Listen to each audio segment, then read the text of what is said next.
Welcome to a Legendarium special about 5 terrifying vampires from across the world. In the comments section, please let me know which of these creatures you think deserves its own movie or TV series. Stories of people returned from the dead to prey upon the living date back to prehistoric times.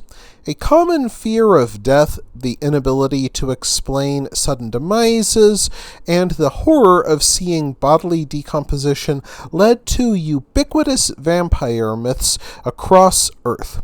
The first recorded beast is Lamashtu from ancient Sumeria, said to have the head of a lion and the body of a donkey. Yet the first we will discuss comes from the Ashanti nation of modern-day Ghana. There people tell the story of Asasabonsam, a strange vampire with curved iron hooks instead of feet that lives deep in African forests. It hunts by dangling from the branches of trees and thrusting said hooks into a luckless victim when he or she passes underneath it. Once it hoisted the unwilling dinner guest up into its tree, it devours him or her alive with its iron teeth. One can only wonder how much time it takes to clean those iron hooks and teeth so they do not rust with blood. Unlike most vampires, it feeds on both humans and animals. One oddly specific detail about the Asasabonsam is that, when its prey is human, it will try to bite off the thumbs first before moving on to the rest of the body. No word on why it does this. Secondly, in Greece, the Callicantzaro is said to spend most of the year in the Netherworld and only emerges on the 12 nights between Christmas and the Epiphany. It is known that on those nights, mortals are likely to be too drunk on wine and eggnog to run. The mere sight of its black and twisted face, glowing red eyes, and fang-filled mouth are enough to sap the holiday spirit out of any party it crashes. And to further spoil holiday fun, it will tear apart anyone it encounters with its long claws before devouring them and drinking their blood. According to Greek lore, any child born between Christmas and the Epiphany will become a Callicantzaro, yet there is a cure. Parents must hold the newborn infant's feet over a fire until its toenails are singed. For some reason, this breaks the curse. Touchingly, the Callicantzaro remembers its family from its human life and is known to eagerly seek out its former siblings wherever it goes. Of course, it devours them after the touching family reunion. Third, and likely the most disgusting entry on this list, the Penanggalan is a Malaysian creature that looks like a woman by day. By night, it detaches its head from the rest of its body to fly in search of victims, its spinal column and internal organs dangling from its neck. The organs glow in the dark and can be used like tentacles to remove any obstacles the Penanggalan comes across. It can also grow its hair at will for that same purpose. When it spots a house, the Penanggalan will force its gory tentacles into the house and devour any newborn babies within. If the house cannot be broken into or it fails to find any newborns, the Penanggalan will simply stretch out its incredibly long tongue under the house until it slithers through the cracks between the floorboards.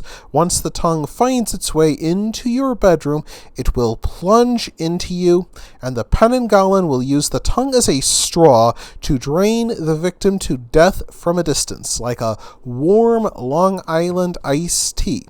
And after feeding at the end of every night, the Penanggalan has to pickle its entrails by soaking them in a barrel of vinegar so they will shrink and fit inside its human body again so it can go out by day and then feed by night once more.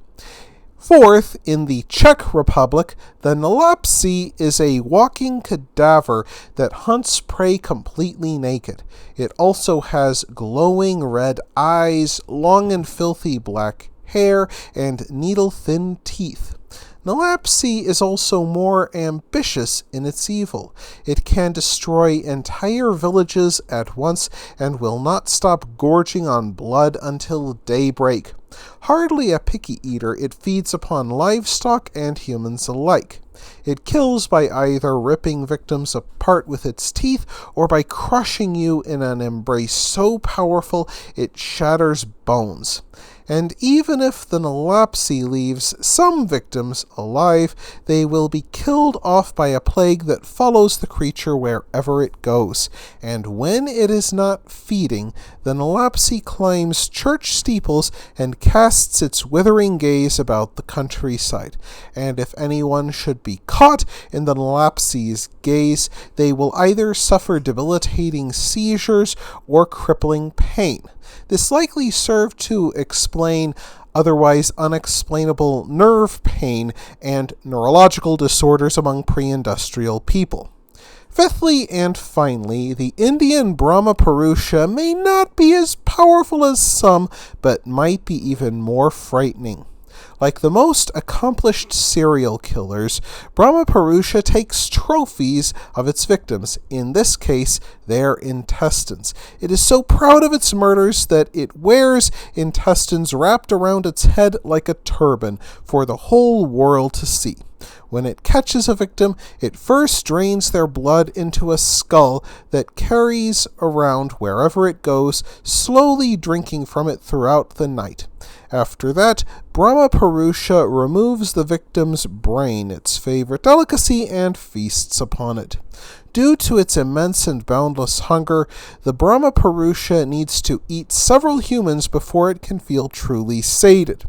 By the time it is done feeding, its lair is littered with corpses, and instead of cleaning up its mess like a well-behaved monster, it wraps its entire body in its victims' intestines, then performs a ritual dance around their butchered corpses. Perhaps in a sign of the unremitting cruelty of life, there is absolutely nothing that can be done to protect oneself from the Brahmaparusha. Yet these beasts share one common trait. They are dead beings who feed upon the living, prolonging an unnatural life that defies both either the gods or God's will at the tragic expense of the living. And it served to explain to pre-industrial peoples why life could so suddenly end. Yet, perhaps in a sign of how little the human thought world changes, these beings continue to skulk through our nightmares and horror movies. That wraps things up for this episode of The Legendarium. I hope you enjoyed it. If you did, press like. If you want to see more, press subscribe. And if you've got anything to say, let me know in the comments section. Thanks again for joining me, and I hope that you have a great rest of the day.